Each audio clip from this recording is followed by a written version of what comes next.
Buenas, buenas. Para los que no me conocen, mi nombre es Cristian Toro, soy estudiante de la Facultad de Ingeniería de la Escuela de Ingeniería Mecánica.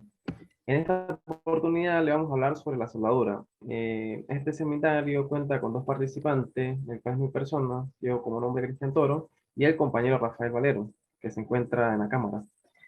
Bueno, para comenzar, vamos a dar una breve introducción sobre qué es la soldadura. Bueno, para entrarnos al tema, vamos a dar una breve introducción de qué es la soldadura. Bueno, la soldadura es un proceso de fijación de dos o más piezas, normalmente de metal, que mediante calor y presión se funden parte de piezas o se añade un material de aporte. Se juntan y al enfriar se produce la unión entre ellas. Cabe notar que la soldadura se usa más que todo para piezas que no van a ser desmontadas, es decir, siempre van a estar fijadas o adheridas. Seguimos con diferentes tipos de soldadura.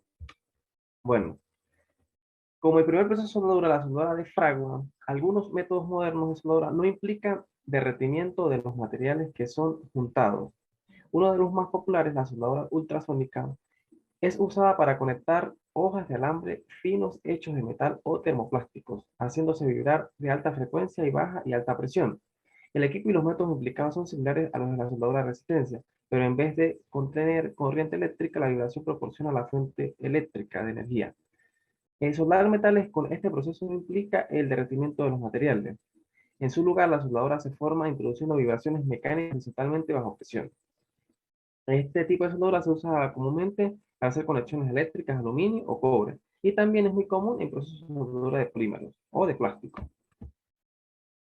Otro proceso con soldadura explosiva implica juntar materiales juntándolos o empujándolos bajo presión extremadamente alta. La energía de impacto plastifica los materiales formando una soldadura, aunque solamente una limitada cantidad de calor sea generada. El proceso es usado comúnmente para materiales difíciles de soldadura, tales como la soldadura con aluminio, de aluminio con acero en cascos de naves o placas compuestas, es decir, para casos especiales. En este caso, podemos observar un recuadro donde tenemos el tipo de soldadura y la temperatura. Para soldaduras blancas, blandas, perdón, la temperatura debe ser menor a 450 grados centígrados. Y para soldadura fuerte debe ser mayor a 400 grados centígrados. Y soldadura fuerte a altas temperaturas mayor a 900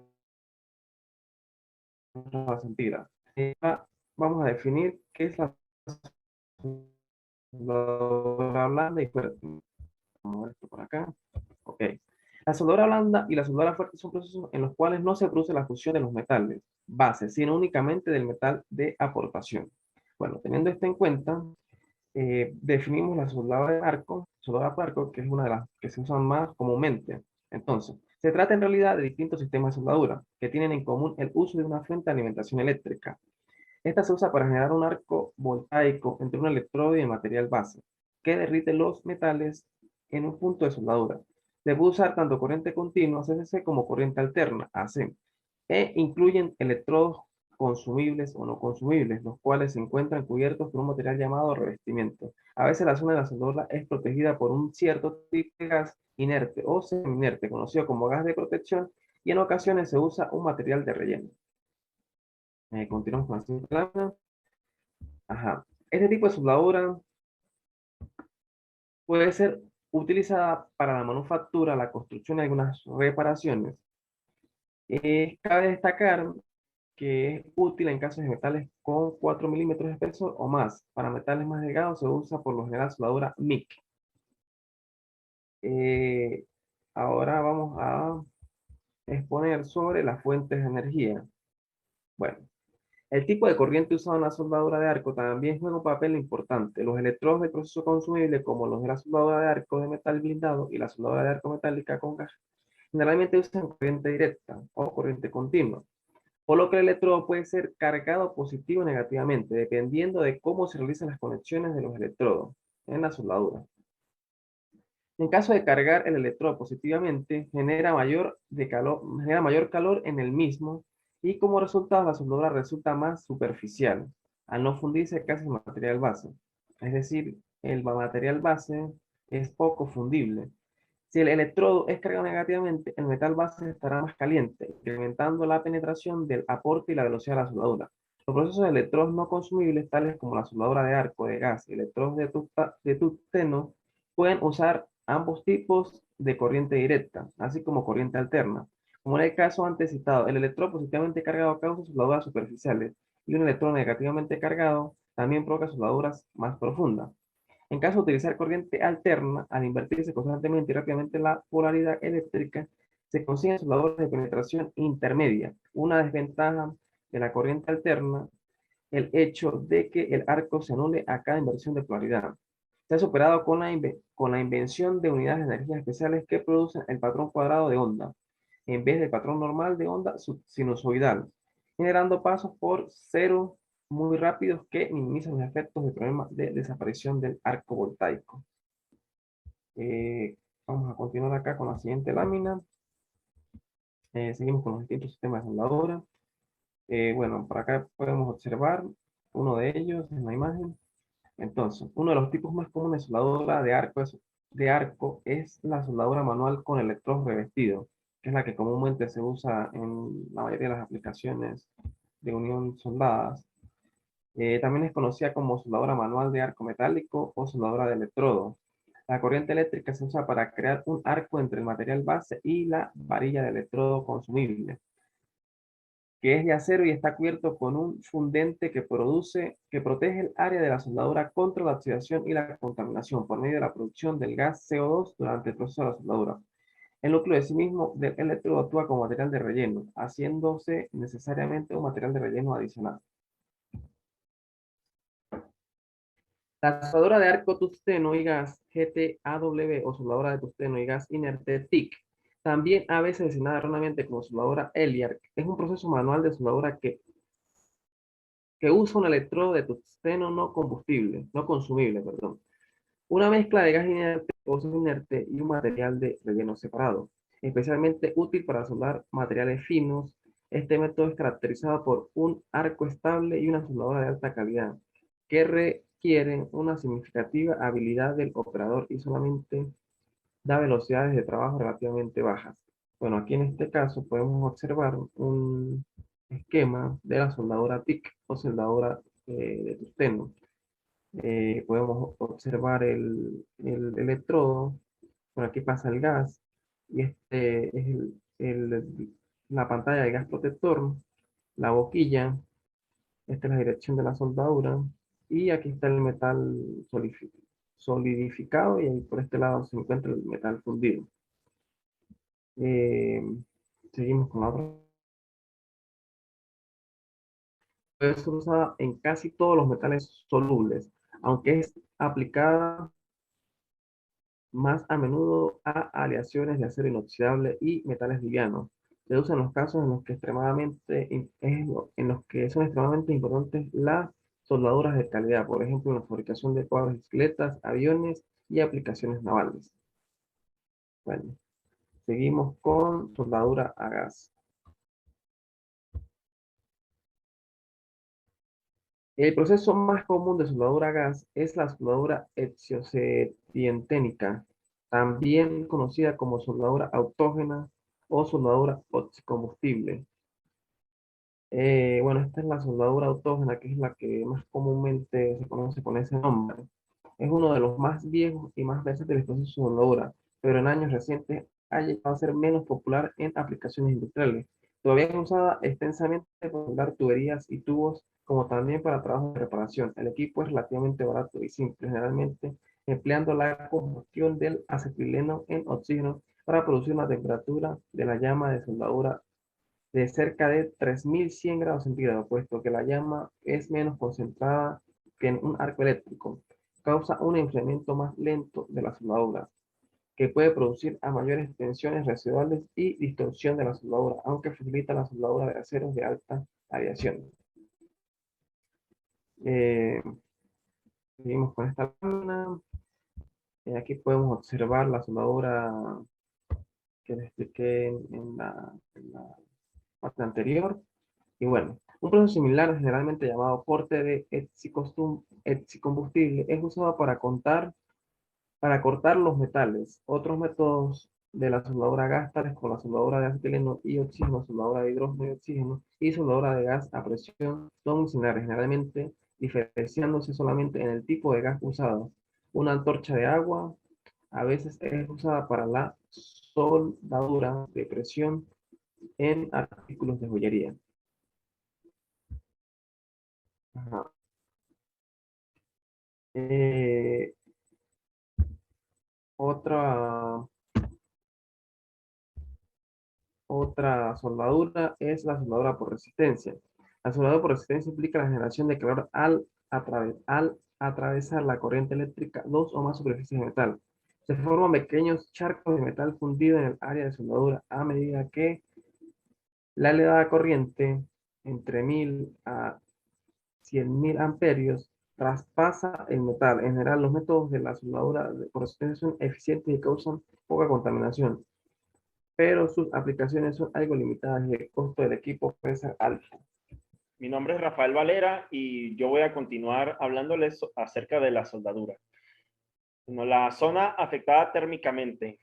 La zona afectada térmicamente es en los alrededores de la soldadura. Se presenta una zona donde la temperatura es influenciada.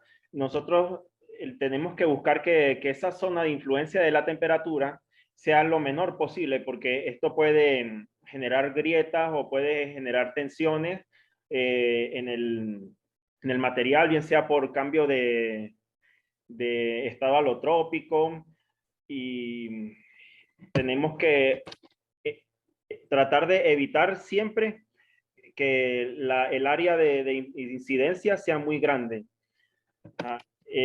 Aquí como está en esta imagen, el área de incidencia es la que está en azul, en una temperatura correspondiente a 316 grados centígrados. Y esta es la manera más fácil de identificar cuál fue esa área de influencia, por su cambio de color, que también indica un cambio de estructura. Ajá, bueno, esta área la podemos calcular con las siguientes unidades: calor, voltaje, corriente. Todas estas son variables que influyen en eso, la velocidad de la soldadura y estas constantes que dependen del tipo de material. Y ahora, hablando de lo que es distorsión y agrietamiento. Esto es lo que causa a veces la soldadura cuando se excede el material agregado, o por lo menos se le agrega muy poco. O también puede ser si la soldadura es inadecuada, si no se está utilizando el electrodo correcto.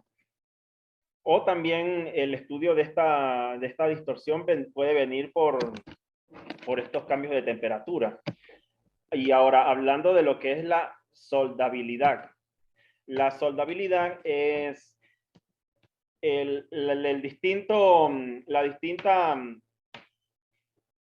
capacidad que tiene un metal en ser soldado, ser unido con otro. Porque por lo menos en el caso de los aceros tienen una alta soldabilidad siempre y cuando tengan bajo contenido en carbono. Mientras más contenido en carbono tengan, menor va a ser su soldabilidad. Y en los aceros hay impurezas que puede ser que no lo afecten, como lo son las impurezas del níquel, como son las impurezas del cromo, pero haciendo un estudio, otro tipo de impurezas sí puede afectar su capacidad de soldabilidad. Ajá. Aquí podemos ver una soldadura con gas, como la que estaba explicando mi compañero. Esta es una bombona de argón que la persona tiene aquí conectada su pinza a la pieza y le da el pedal. Y entonces esto es lo que permite el flujo de gas hacia la soldadura. Ajá. También podemos hablar del aluminio. La soldabilidad de las aleaciones de aluminio varía significativamente dependiendo de la composición química de la aleación usada.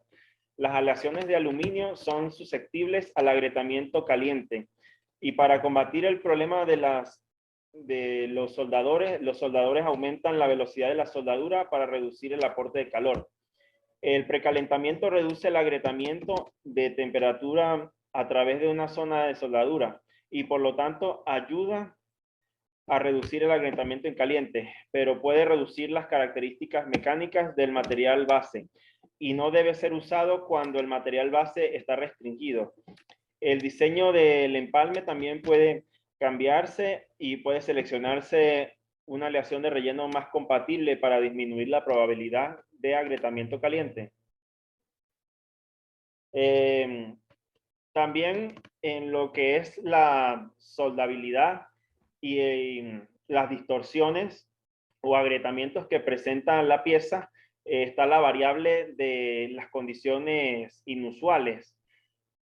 Como aquí podemos ver en estas imágenes, una soldadura subacuática, claro que se tienen que utilizar sus respectivos electrodos o soldaduras en edificios muy altos o en lugares restringidos, pueden ser lugares húmedos, que inclusive se tiene que utilizar un equipo especial, por lo menos para evitar los riesgos de personas electrocutadas, de personas con riesgos de caída, de baja calidad de la soldadura.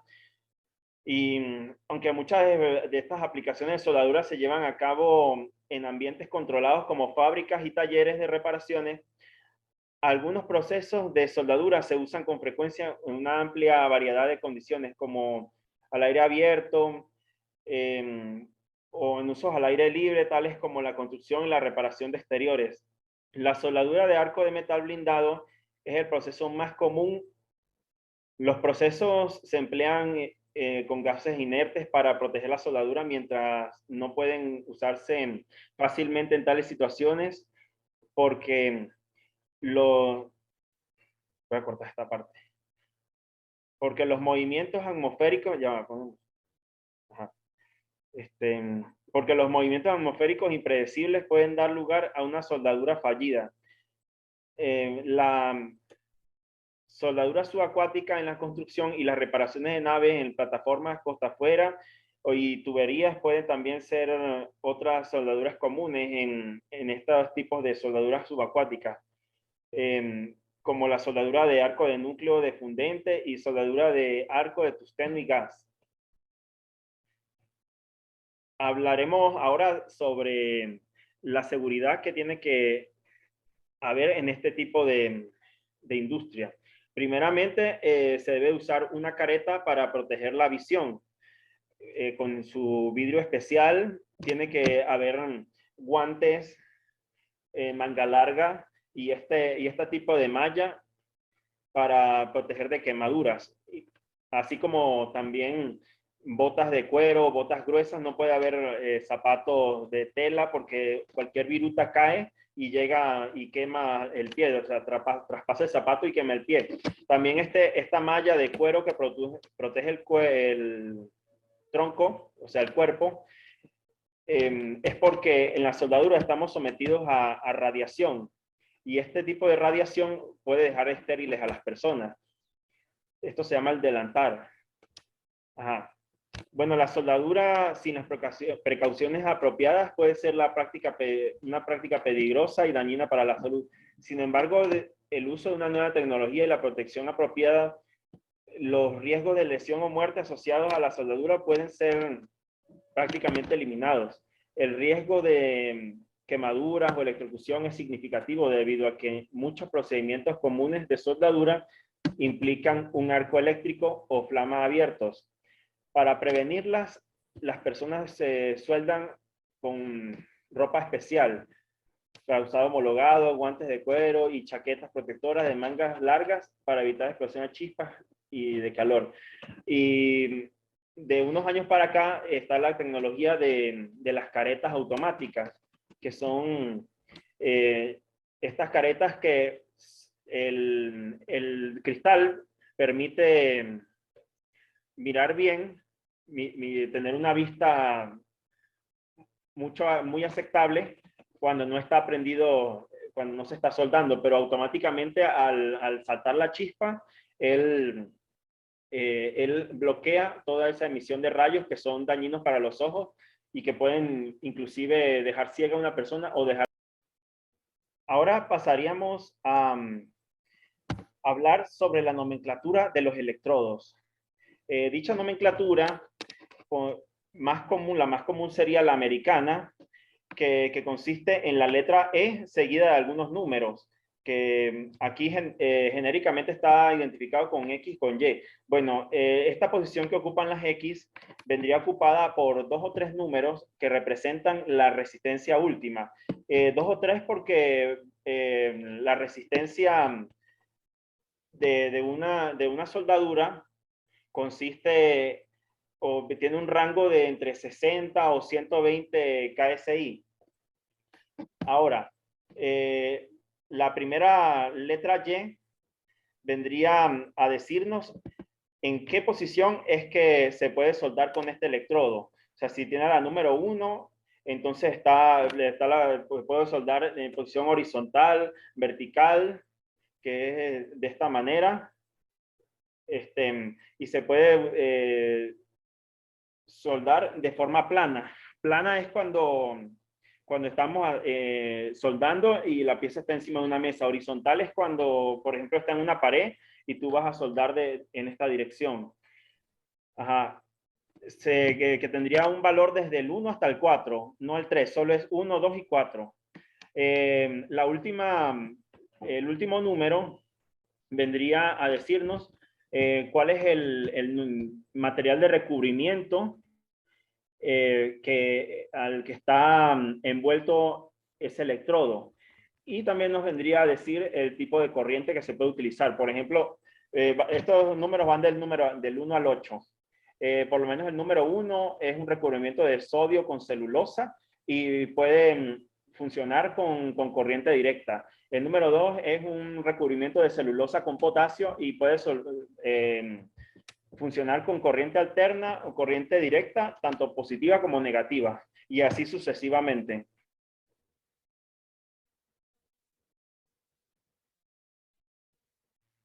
Ahora, vendríamos a hablar de la nomenclatura en una soldadura. Bueno, muchas veces para no darle un texto o unas instrucciones muy largas a los operarios y los técnicos, el ingeniero recurre a este tipo de nomenclatura que en realidad es muy sencilla. Solo consiste en una flecha que está apuntando al sitio que se va a soldar, ¿verdad? Por lo menos si el símbolo está del lado de arriba, del lado de arriba de la flecha, entonces significa que la soldadura se va a realizar en el lado opuesto donde apunta la flecha, la cara opuesta. Si está por el lado de abajo,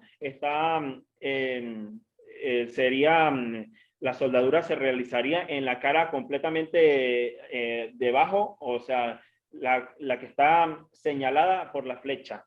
Tenemos el símbolo del acabado, que aquí está como una F.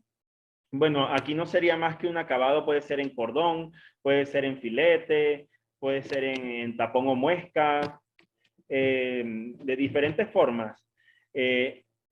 La A representa el ángulo y que está incluido el avendallado de la soldadura. O sea, ¿qué quiere decir esto? Claro, vamos a tener un cordón, ¿verdad? Pero entre un extremo del cordón y el otro extremo se tiene que formar un ángulo, y esa es lo que nos quiere decir esta letra. Después tenemos la R. La R es la abertura de la raíz o la profundidad de llenado de la soldadura, tapón y muesca. O sea, porque no siempre vamos a tener las piezas pegadas, sino que va a tener un cierto rango de separación, ¿verdad? Entre una lámina y otra. Entonces, esa R representa como que la profundidad o la penetración que va a tener la soldadura. O sea, debajo de obviamente el cordón que tiene su respectivo ángulo. Ajá. Ahora, tenemos otros tenemos otras características como esta S que representa el tamaño, resistencia de soldaduras por resistencia. Está esta T después de un arco que se dibuja después de la soldadura. Esto lo que quiere representar es como un texto que le quieren decir, que le quiere comunicar el ingeniero a los técnicos. Por lo menos que el ingeniero le quiera decir, no, pues vamos a hacer por puntos, pero va a ser una soldadura por punto, pero va a tener 15 puntos, va a tener 20 puntos. Entonces eso lo pone en esta zona. Aquí puede escribir sus notas, sus alertas, sus cosas. Ajá, está la cola, que no necesariamente la tenemos que poner, pero sí es bueno para tener la separación entre la nomenclatura de la soldadura y las instrucciones que les daría, que estarían. Los símbolos básicos, bueno, como dije, el número de puntos o de proyecciones de la soldadura se ubican en esta área. Está este punto de aquí que significa el símbolo de la soldadura circundante, y el de adentro, o sea, si es un círculo relleno con otro punto, significa el símbolo de soldadura de campo. Continuamos. Bueno, para distintos tipos de soldadura, encontramos distintos esfuerzos, tanto normales como tangenciales, de acuerdo a los que tenemos que comparar con el esfuerzo de fluencia para el diseño. Por lo menos dos placas que están sometidas a una carga excéntrica, o sea, que podría venir siendo un esfuerzo de tensión. Entonces tendríamos que el esfuerzo normal es fuerza entre H por L, y un esfuerzo cortante que vendría siendo fuerza entre 2H por L. Pero ¿quién es H y quién es L? Bueno, L es la longitud del cordón y H es la altura. Como podemos ver en esta imagen. Que por cierto, esta vendría sujeta a una carga en una dirección paralela a la del cordón. Para esta dirección no hay esfuerzo normal y el esfuerzo cortante es F entre HL. También tendríamos el tipo de soldadura en traslape, o sea, una placa encima de la otra. En este caso, la soldadura, la fuerza está ubicada de manera perpendicular a la soldadura. Y el esfuerzo que se generaría fue F entre, un esfuerzo cortante F entre 0,7071 H por L. ¿Por qué 0,7071? Porque es el seno de 45. O sea, porque en todos estos cordones los estamos ubicando es con respecto a la garganta. ¿Y qué es la garganta? La garganta es la distancia entre el punto más profundo y entre el punto más profundo y su punto más cercano a donde finaliza la soldadura. Que en este caso, aquí sería en 45 grados. Bueno, en realidad en todas las soldaduras este ángulo es de 45. Tenemos el caso de las soldaduras que el cordón está en la misma dirección que la fuerza. Aquí podemos ver dónde se ubica la distancia H y la longitud del cordón L. Y para este tipo de soldaduras utilizaríamos esta misma fórmula de esfuerzo cortante es igual a esta que está aquí, porque son condiciones muy similares. Ahora tenemos los esfuerzos en uniones soldadas sujetas a torsión. Por lo menos en este caso tendríamos una placa que está soldada con otra en esta dirección así. Pero ¿qué pasa si se le aplica una fuerza en un extremo? Entonces veríamos que aparte del esfuerzo cortante que generaría esa carga, también hay otro esfuerzo cortante en la soldadura, otro esfuerzo cortante que se generaría por el momento. Recordemos que estamos eh, observando los esfuerzos en, en el cordón. Entonces esto sería un esfuerzo cortante por torsión. Que si, ¿cómo calculamos este esfuerzo cortante por torsión? Bueno, el esfuerzo, el tau prima, muy sencillo. El área de la soldadura, que sabemos que es H por L, y el tau prima prima, bueno, el momento sería la longitud desde la fuerza hasta el centroide, y la R vendría siendo la longitud entre el centroide de cada cordón al centroide general de todos los cordones. Que para calcularlo tendríamos que utilizar el teorema de Steiner, pero como eso ya es materia de mecánica racional 10, pues sencillamente nos limitamos a poner el resultado de esos procedimientos. Bueno, aquí también tenemos la J, que es el momento inercial, y este lo calcularíamos de manera utilizando el teorema de Steiner. Sería la sumatoria de cada uno de la inercia respectiva de cada uno de los cordones. Bueno, aquí hemos representado los cordones, ¿verdad? Por lo menos en este ejemplo hay dos cordones, 1 y 2. Entonces sería la inercia de este cordón más el área por la distancia al cuadrado entre el centroide del cordón y el centroide general de los dos cordones. Y para simplificar los cálculos, nosotros lo que hacemos es suponer como que hay una pieza que tiene inercia unitaria, o sea, como que estas medidas entre la base y la altura, la base sería con una medida unitaria, entonces podemos suponer una inercia unitaria, que ya para diferentes barras serán rectangulares, doble T, circulares, cada una tendría tabulada su inercia unitaria. Y que para este caso, que son las rectangulares, vendría siendo esta. También tenemos el caso de esta unión, que a diferencia de la anterior, vendría las placas a unirse en un plano diferente. Por lo menos en esta unión vemos que las placas están unidas en este plano,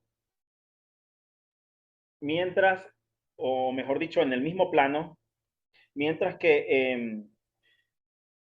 en este las placas vendrían unidas en planos perpendiculares, como se observa. Entonces el cordón estaría en esta zona de unión, mientras que en esta otra, pues, estaría tanto por encima como por debajo. Aquí vemos que la diferencia es que se genera un esfuerzo normal. En este esfuerzo no sería con J, sino sería con I, con nuestro momento centroidal I, y se generaría un esfuerzo cortante de fuerza entre áreas de igual manera. La inercia vendría a calcularse con un I unitario, como vimos en el caso anterior, para no estar haciendo cálculos respectivos para cada forma, sino que solamente las vigas cuadradas tienen un I unitario, las circulares tienen otro, y entonces al cambiar de longitudes o de dimensiones solamente se multiplica por el factor. En este caso, diseñaríamos por debajo del límite de fluencia con respecto al tau máximo. Eh, si lo calculamos de esta manera, con este tau máximo, podríamos ver que tendríamos un factor de seguridad del 27% con respecto al verdadero valor del tau máximo, pero trabajamos de esta manera porque pueden generarse distorsiones o pueden haber defectos en la unión, entonces se prefiere utilizar este cálculo de tau máximo.